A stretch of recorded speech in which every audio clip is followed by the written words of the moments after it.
Bueno, amigos de las Pues, noticias USA, así como lo habíamos anunciado, aquí estamos en conversación con José Hernández, quien es periodista venezolano, además una persona experimentada en el ámbito político, tanto venezolano como en el ámbito político de esta política americana en Estados Unidos. José Hernández ha jugado papeles importantes dentro de estas áreas, haciéndose valer de lo que es la democracia, el sentido de los derechos humanos, el sentido profesional de la comunicación social y por supuesto también un concepto profesional de lo que es el área política. Hoy precisamente, bueno, queríamos conversar con él porque Estados Unidos está atravesando por un proceso electoral, las elecciones 2020, donde es el momento de decidir si Donald Trump se queda en la presidencia de los Estados Unidos o se da paso a Joe Biden, demócrata que quiere sacar a Donald Trump y nuevamente para que los demócratas ocupen lo que es la presidencia de los Estados Unidos. Ya quedan pocos días para llegar a este 3 de noviembre. Estamos en unas elecciones adelantadas en estos días. Florida, he visto las noticias, por decirlo de alguna forma, se anuncia que hay una participación que ha marcado récord en lo que es esta participación adelantada. Además, este proceso electoral, lo dije, José Hernández es un periodista venezolano y este proceso electoral también ha servido para marcar algunas tendencias en lo que es la diáspora venezolana en los Estados Unidos, la diáspora venezolana que está en Florida y que tendrá posiblemente una repercusión en Venezuela, porque bueno, en Venezuela también están atentos, hasta las esferas del régimen venezolano han hecho eco de algunos anuncios, han hecho comentarios y la oposición, por supuesto, también se mantiene atenta a lo que pueda pasar con estas elecciones. Pero bueno, José, gracias por estar con nosotros esta noche, por compartir con quienes nos ven a través de las noticias USA, quienes nos ven a través de Venezuela Tricolor, Som Live, Somos Venezuela US. Por supuesto, esto es Mundo 360 que queremos compartir con todos ustedes. José, gracias. ¿Cómo están? ¿Cómo les va? Yo no sé cómo decirte esto, pero te lo voy a decir de la manera más clara posible. En los Estados Unidos, cada 4 años hay elecciones presidenciales. Eh, yo tengo aquí viendo elecciones presidenciales más o menos desde el año 94. Ok. Vi la reelección de Clinton, vi la elección del presidente Bush contra Al Gore, vi la elección la reelección de Bush y vi él fue contra John Kerry, que era candidato demócrata, y después vi la de Obama, que le ganó a John McCain y después a Mitt Romney y esta de Donald Trump Ok. contra quién era, contra Hillary Clinton. Contra Hillary Aquí, Clinton. aquí hay un tema que es muy importante distinguir porque nosotros no teníamos esa costumbre en la República Civil Venezolana. Los candidatos aquí tienen una particularidad, o sea, los candidatos tienen el derecho de mostrar sus plataformas políticas y el deber de demostrar que la otra plataforma política no sirve. O sea, aquí lo que nosotros llamamos guerra sucia es lo normal. ¿Por qué? Porque ellos tienen derecho a demostrar que el otro no sirve. Eso, eso a nosotros nos parece horroroso, pero así funcionan las cosas y yo creo que eso en cierta medida te da mucha sinceridad dentro del ámbito político y te da cierto manejo que nosotros no usamos y por eso nos parece tan violento todo. La verdad, no es tan violento. La verdad, es un tema mucho más sencillo de lo que todo el mundo cree y de verdad no me parece que nosotros estemos en una situación así como que ay, vamos a una guerra civil, como dicen Bueno, algunas José, personas. pero fíjate, mira, a lo mejor yo pudiera recordar algo de las campañas en Venezuela antes de Hugo Chávez y yo creo que mal no recuerdo, más o menos las campañas electorales en Venezuela eran así, eran dos candidatos, era Acción Democrática, COPEI, sobre todo, que eran los Sí, partidos fuertes sí, y, sí, pero tenían sus enfrentamientos. pero no había esa manera de decir, por ejemplo, yo era candidato contra ti y yo no hablaba mal de ti, no me ocupaba de eso. Aquí en las campañas se ocupan de eso. y lo dicen claramente, además. Y hay un Bueno, gran pero es que departamento de guerra. además se ve en la política y se ve en la parte comercial también. Exacto, porque es así, o sea, eso forma parte de la competencia real, o sea, yo tengo que demostrar que lo mío es mejor y que aquello es malo, o sea, eso forma parte también de la guerra, así de sencillo. Entonces, Y hay un punto también que es bien diferente para nosotros venezolanos en este sentido, y es el ajá, hecho de que los presidentes no ganan por la cantidad de votos, sino que ganan por colegios electorales. Hillary Clinton exacto, exacto, sobrepasó por 1 millón de votos a Donald Trump, pero Donald Trump fue quien ganó la presidencia. por 3 millones de votos, Ah, bueno, 3, fíjate. casi 3, no fueron 3 exactos, fueron como 2.900, una cosa así, pero él ganó por los colegios electorales, él Ujú. supo distribuir mejor el triunfo electoral y ganó por los colegios electorales, que es un sistema que viene desde 1776, porque poco a poco las primeras elecciones las escogieron lo que viene siendo el Congreso, después el Congreso le dio derecho a unos colegios electorales, esos colegios electorales eran por cada estado, eran unas elecciones de segundo grado, no votaban las mujeres, no votaban obviamente los esclavos, no votaban las personas que no tuvieran propiedades, no votaban, o sea, no era un voto universal como es ahora, y por eso también hay mucha tendencia a una cosa que se llama gerrymandering, por ejemplo, que es como mover los distritos para que queden grupos más afines a un candidato que uno quiere o que otro no, o contrarios a otros, y eso lo hacen republicanos y demócratas, lo hacen los dos. Aquí la Ujú. actuación en ese sentido es bastante pareja, pero uno tiende a pensar, ay, qué horror, qué situación tan complicada, aquí va a haber de todo, aquí está pasando de todo. Yo, no, así, aquí es así. No hay que pensar que la sangre no llegue al río, que este señor no va a reconocer, que el otro no va a reconocer, que esto es trampa, que eso no, nunca ha sido así. La única diferencia en los dos últimos procesos electorales es que hay reconocido por los organismos de seguridad una cierta penetración de intereses extranjeros, sobre todo en la manipulación del manejo de Internet. Y eso viene más o menos ocurriendo desde hace 8 años. Entonces, eso también tenemos que tomarlo en cuenta. Este año se dice que eso también está corregido. Vamos a ver qué va a pasar. Bueno, yo de repente también pudiera opinar en comparación con lo que fue la elección de Donald Trump, o sea, aquella primera campaña de Donald Trump. Yo creo que sí hemos visto una diferencia en la actitud de Donald Trump, a pesar de que todavía es un Donald Trump que se mantiene firme, que tiene sus respuestas déspotas, que no es algo que extraño para nadie. O sea, Donald Trump es una persona que ha demostrado ser como es, No una que perita en no, dulce, como decimos allá. exacto.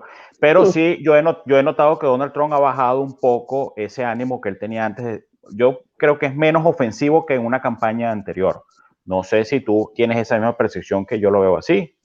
Él tiene también la carga del gobierno. Acuérdate que eso es importante y que cuando tú estás en una elección, sobre todo de segundo periodo presidencial, tiene mucho de plebiscitario. Entonces tú tienes la carga del gobierno y además tienes el problema del COVID y el manejo de que tiene tantos millones de desempleados, que tiene toda una situación que no es normal. Que él se empeña en decir que es normal, pero no es normal. Y entonces, bueno, ahí vamos, ese es parte del dilema. Bueno, que acabamos de ver ahora, hace unos minutos, acabo de ver por allí la noticia de que se ha aprobado en Estados Unidos el uso del Remdesivir, que es el medicamento que él tanto nombraba, pero está Ujú. aprobado para usarlo en pacientes que estén complicados con el COVID en este momento. Ok. No sé si ya viste la noticia por allí. No la he visto, pero bueno, eh, eh, gracias a Dios que por lo menos tienen alguna cosa que cure, porque el tema ha sido muy difícil. Y esta es una pandemia muy particular porque ahí todo el mundo le ha ido como tirando dardos a ver qué pasa y más o menos han ido llegando a alguna parte. Ya muere menos gente de la que moría al principio, ya usan mejores tratamientos, pero sigue siendo una cosa letal. Cuando te toca, te puede pasar cualquier cosa. Estamos viendo la experiencia en algunos países donde hoy en día están entrando nuevamente en una cuarentena. Exactamente. Este mismo país, más o menos el 70% del territorio, ahorita en muchos estados está aumentando terriblemente El el contagio. contagio. Ayer hubo 800 muertos en Estados Unidos. 800 muertos. José, tú tienes, además, que ahorita tocas ese tema de la pandemia, laboralmente tú estabas fuera de Florida, a ti te tocó regresar a Florida por la pandemia. Dentro de tu ambiente laboral, tú estabas en Washington, si no me equivoco, estabas en la capital y bueno, tú en esto ya conversaba contigo y te preguntaba, José, ¿cuándo regresas? Y me dijiste, no, es que todo está complicado. ¿Qué te dicen, José? Más o menos lo mismo. Yo, por ejemplo, yo tenía planificado la semana que viene una visita al Interamerican College en Washington y la visita va a ser virtual. Y es una cosa que era importante hacerla de manera presencial, pero ya no va a ser de manera presencial. Y así está funcionando todo. Ayer y antier fue la Asamblea General de la OEA. Y la Asamblea General de la OEA, por primera vez en 50 asambleas, es virtual, no fue presencial. Y todos los procesos son complicadísimos. Las votaciones tratan de llegar a consenso para que no haya proceso de votación y que sea virtual, porque si no tiene que haber un proceso de presencia y para que haya para que haya presencia tienes que pasar una serie de mecanismos y de protocolos para que no haya problema de contagio. O sea, no es nada fácil la situación. Una serie de protocolos de contagio que ahora Trump le criticó al doctor Fauci porque Fauci estaba preocupado. De hecho, cuando el anuncio de la nueva juez, que ya fue aprobada, por cierto, hubo la noticia, Sí, pero... aprobada en el comité. Ahora va al Senado en pleno. Tiene que pasar por el Senado en pleno.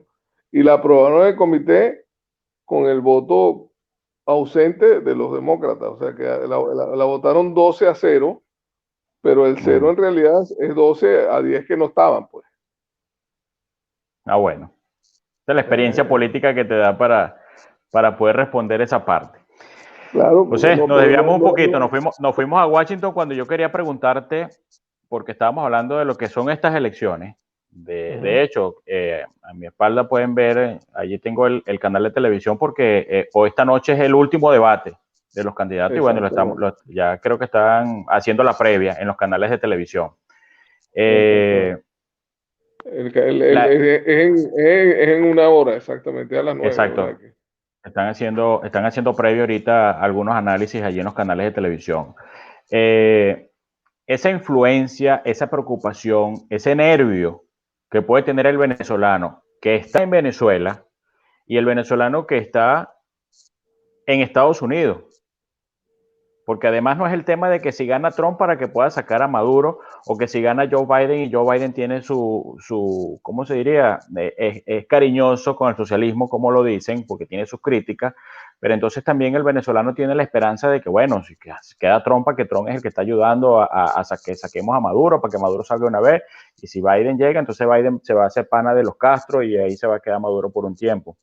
Pero es que además está el tema migratorio, porque entonces hay venezolanos que están preocupados por el tema migratorio, qué va a pasar con un posible estatus migratorio, un asilo que todavía no se define, personas que tienen 5 o 6 años esperando por una cita de asilo y que no les ha llegado nada todavía, que vemos que en este momento ICE está anunciando deportaciones masivas para personas que tienen menos de 2 años ilegales, o sea, son muchas cosas que están pasando en este momento. Ok, varias cosas. En política exterior, uno de los únicos temas bipartidistas que hay en los Estados Unidos es Venezuela. Digo bipartidista porque los dos partidos están de acuerdo en que Maduro no puede estar ahí. O sea, hay algunos que usan una forma y otros que usan otra, pero ninguno de los dos partidos está de acuerdo con que Maduro esté ahí, porque Maduro usurpó el poder. O sea, él no fue electo de manera democrática y legal y no tiene ningún derecho a estar en la posición en la que está. Eso es uno. Dos, en materia migratoria, los venezolanos, hasta hace 2 años, había algo así como 55.000 venezolanos esperando asilo. De esos 55.000 venezolanos, hay venezolanos que tienen 8 años esperando asilo. Y hay venezolanos que tienen mucho menos, pero que eso es un cuello de botella gigantesco que no han terminado de resolver. Aparte de eso, la gente no entiende que los venezolanos, el permiso de trabajo, que cuando tú te sacas el permiso de trabajo, yo me sacaba el permiso de trabajo, costaba $200, ahora cuesta algo así como $800, una cosa así, y sube todos los años. Aparte de eso, todo el sistema de licencia de conducir, como las cédulas locales de nosotros aquí, eso ahorita completamente trancado. Entonces tú tienes que tener un sistema o de ciudadanía o de residencia o no sé de qué, que logre que esto pase de una manera mucho más sencilla de lo que está pasando. Uno de los candidatos prometió el TPS para los venezolanos, el otro no lo prometió. Eso forma parte también de las ofertas electorales. Lo que yo creo es que los dos candidatos, ninguno de los dos quiere que Maduro esté ahí.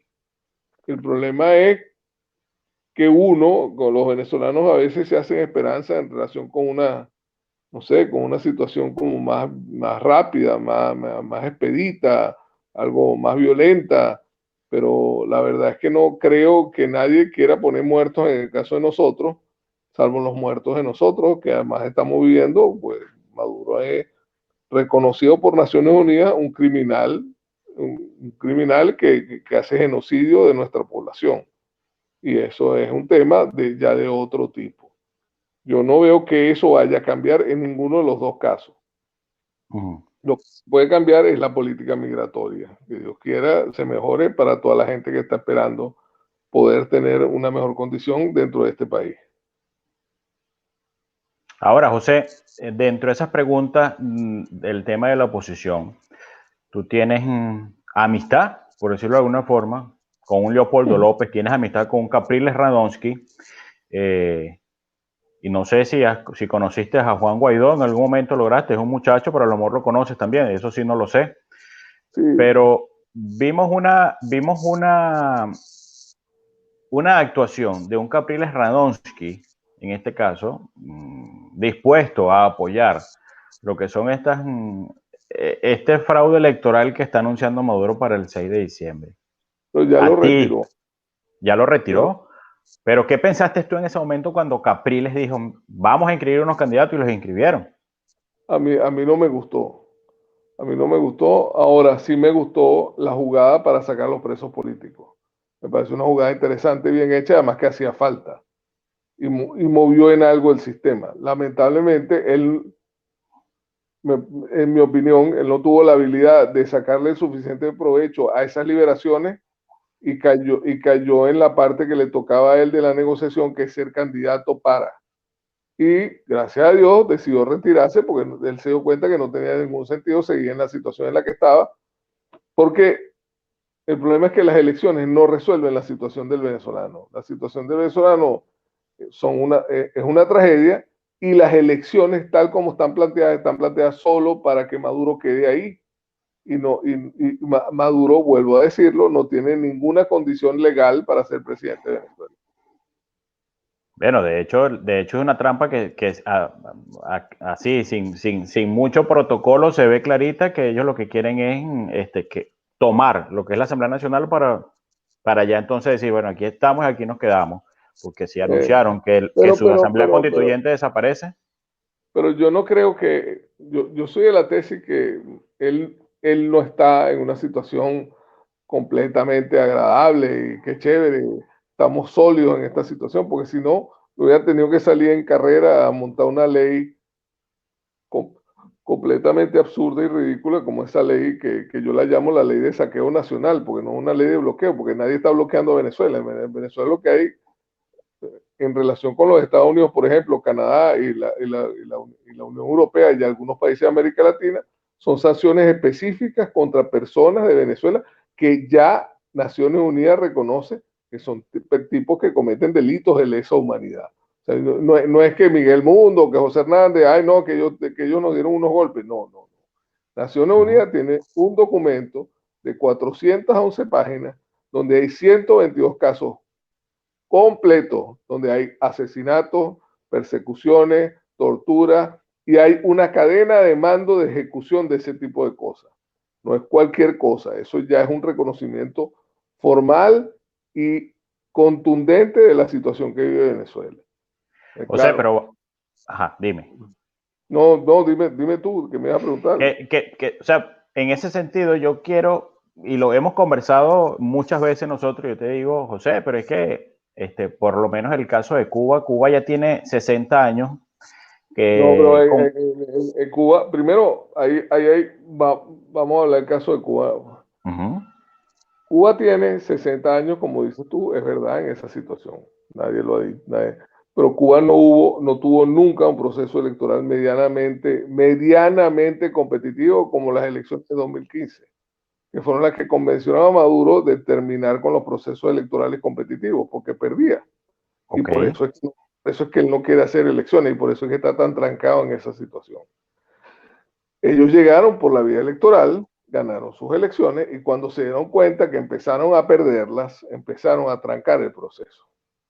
Y por eso quedan al descubierto sin haber dado ni un golpe de Estado, porque ellos no llegaron por golpe de Estado, ellos no llegaron de vía violenta, ahí no hubo ninguna revolución ni ningún alzado, ellos llegaron por el voto. De hecho el propio Chávez intentó un golpe de Estado que falló, dos Ujú. golpes que fallaron, y bueno, y después se acogió a la vía electoral y ganó por la ruta electoral, pero eso no quiere decir que eso sea así.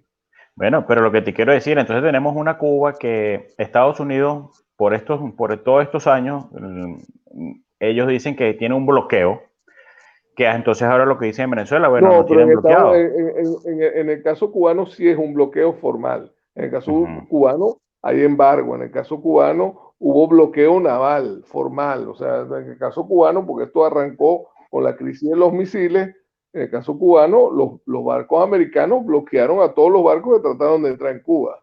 Y eso no es mentira, eso es Bueno, verdad. no le voy a seguir dando vuelta a la pregunta para podértela hacer, pero a todas estas, ¿quién realmente está bloqueado? Aquí no hay ¿El nadie gobierno, bloqueado. el régimen o el pueblo venezolano, en este caso, o el pueblo cubano, que es el ejemplo que estamos poniendo? Primero que nada, son dos casos completamente distintos. En Ajá, Cuba hay bloqueo ok. formal, hay temas de bloqueo formal. En el Los caso Castro nunca venezolano, sufrieron por bloqueo. eh, Los eh, Castro no eh, sufrieron. no, los Castro no sufrieron, pero el pueblo sí sufrió todo lo que pudo haber sufrido. Es correcto. Pero en el caso venezolano no hay bloqueo, hay sanciones específicas. Y en el caso venezolano, si Miguel Mundo o José Hernández quieren exportar a Venezuela comida, tú y yo Ujú. podemos hacerlo. El problema de Ok, nosotros es que como negocio no nos garantizan que nos venga el pago de lo que nosotros ujú. estamos mandando para allá.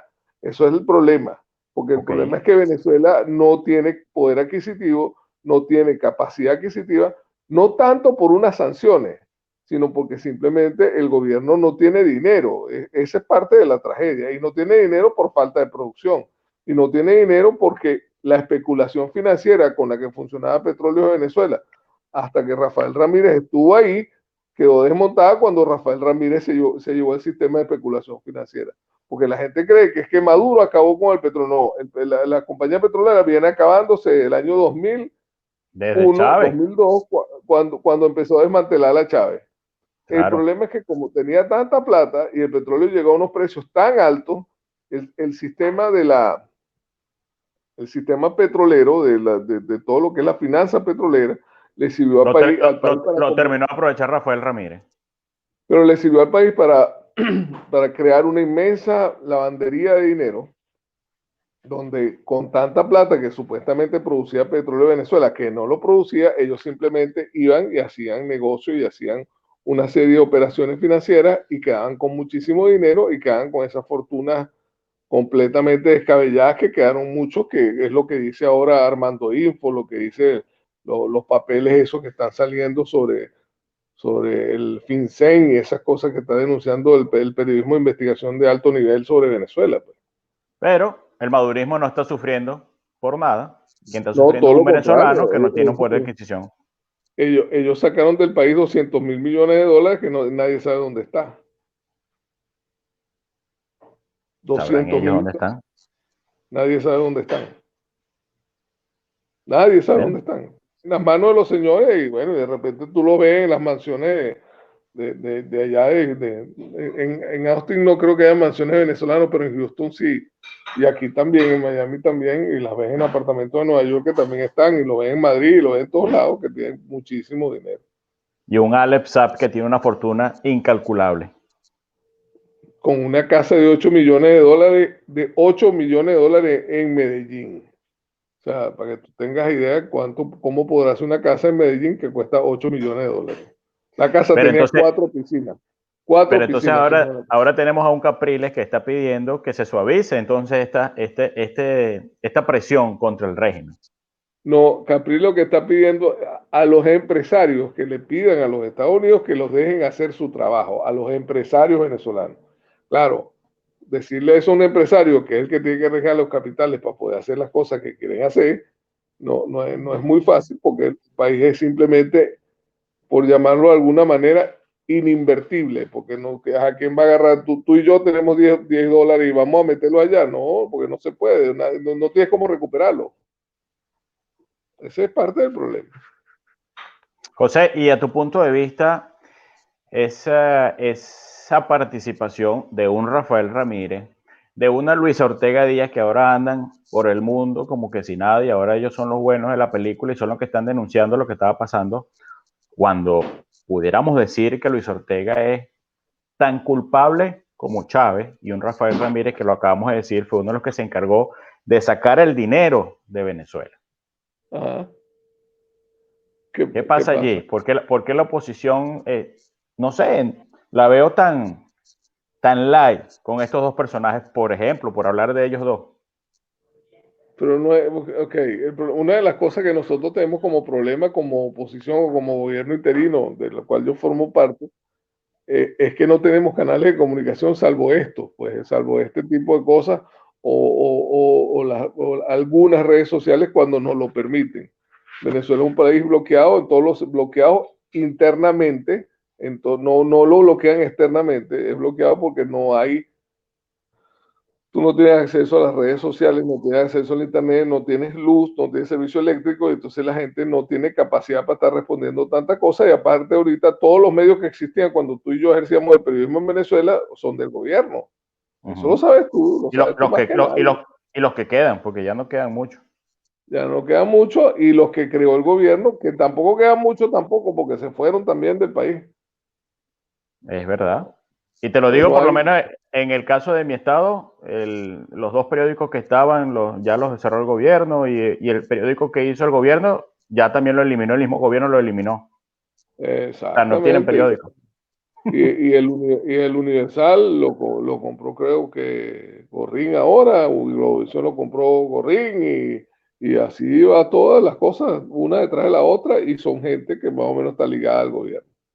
Ajá, pero entonces ahora Rafael Ramírez y Luis Ortega son personajes de oposición. No, no son personas de oposición, ellos tienen una posición particular. Luis Ortega sigue siendo la fiscal nacional porque todavía no ha sido presentado un fiscal y Tarek William es una cosa ahí inventada por una asamblea constituyente que no tiene ninguna capacidad para hacer nada de lo que hizo. Y Luis Ortega técnicamente sigue siendo la fiscal de Venezuela, técnicamente. Rafael Ramírez es un tipo que robó muchísimo, que dicen que robó muchísimo dinero, pero muchísimo dinero que obtuvo, según las versiones que se oyen, obtuvo una ciudadanía monaguesca, o sea, del estado de Mónaco, y que lo ampara y que no permite que lo estén extraditando a ninguna parte. A una persona que te estaba haciendo los papeles de corredores de dinero de la organización de Maduro, que es una organización criminal, que era este señor que está preso en Cabo Verde, lo pusieron Alexa. preso. Alex Saab lo pusieron preso y todavía no ha ocurrido ni la extradición ni que lo hayan mandado a otra parte, pero lo cierto del caso es que en la posición en la que está no puede estar haciendo la cantidad de plata que hacía y que le producía el gobierno de Venezuela con el contrabando de oro, porque además el contrabando de oro que ellos extraen irregularmente implica también contrabando de maquinaria pesada para extraer el oro, contrabando de mercurio para extraer el oro, contrabando de cianuro para poder también extraer el oro. Entonces son toda esa temática que generaba muchísimo dinero, mucho capital, ahorita no está ocurriendo. Y ese gobierno de Maduro no tiene capacidad para comprar no tiene capacidad para nada. Por eso es que los maestros reciben $2 de sueldo y no pueden darle de comer a los hijos, como la señora que se ve en las redes sociales dando el discurso que da, y por eso todo el mundo en Venezuela está protestando ahorita, y eso la gente no termina de entenderlo, y ahí creo que el mes pasado hubo 800 protestas, y desde que empezó la pandemia, con pandemia y todo, ha habido como 30.000 protestas todavía. Sí. En un Pero país bueno, donde hay más de 300 presos, en un país donde hay más de 300 presos políticos, 311 para ser más específico, donde hay más de 20.000 personas con problemas judiciales por pensar distinto, donde habemos 6 millones de venezolanos fuera del país. En ese país todavía hay gente protestando porque no se puede conseguir gas para cocinar, no se consigue agua, no se consigue electricidad, y bueno, el país está muy mal, pues. no se consigue gasolina y el petróleo desbordándose en el estado Zulia, porque ya Bueno, no lo procesan. es una cosa tan loca que tú en un mes, tú pasaste de tener una gasolina gratis, que tú se la pagabas al bombero cuando tenía una harina pan, le das una harina pan y el bombero casi que bailaba del lado tuyo porque le diste una harina pan. Era gratis la gasolina. De la gasolina gratis pasaste a una gasolina de $3 por el litro, La que posiblemente más posiblemente cara del sea la más mundo, cara pudiéramos de la decir. historia. Ah, ¿Ah? bueno. La más cara del mundo, por eso pudiéramos decir. Exacto, exacto. $3, pues, claro, si tú tienes capacidad para aguantar la cola y hacer las cosas, a lo mejor pagas 50 centavos, pero ahí tienes que pagarle un soborno a uno al otro y ya la cosa te monta en casi $1 por litro. Y si por casualidad llegas, a lo mejor tienes que darle $1 más al tipo para que te permita llenar el tanque completo, entonces ya son $2 el litro. Y si te la mandan a la casa o te la llevan a la casa, son $3 el litro. Pero entonces hoy el régimen venezolano también sale en una nota de prensa anunciando que ha pedido al gobierno de los Estados Unidos la extradición de Iván Simonovic. No, está bien, y no se lo van a dar, porque no se lo pueden dar. Y además, Iván Simonovic no cometió ningún delito, y ellos lo saben. Igual que no lo cometió Juan Requesén, igual que no lo había cometido y lo acusaron por el mismo delito el asesinado Fernando Albán, igual que no que no lo cometió y también lo acusaron del mismo delito Julio Borges, que es el famoso supuesto dron ese que nunca, que lo que ocurrió en mi posición es una invención del gobierno de Maduro solamente para lograr movilizar a este grupo de personas y poderlo sacar de circulación. Está bien. Es la opinión de José Hernández, periodista venezolano, político. En este momento te encuentras trabajando con lo que es el equipo de la OEA, si no me equivoco, ¿verdad, José? Del embajador Así Gustavo es. Tarre. José, estamos entonces en este proceso electoral en Estados Unidos. Ya para cerrar estos minutos que estamos conversando, ¿tú votaste adelantado? Yo voté el lunes.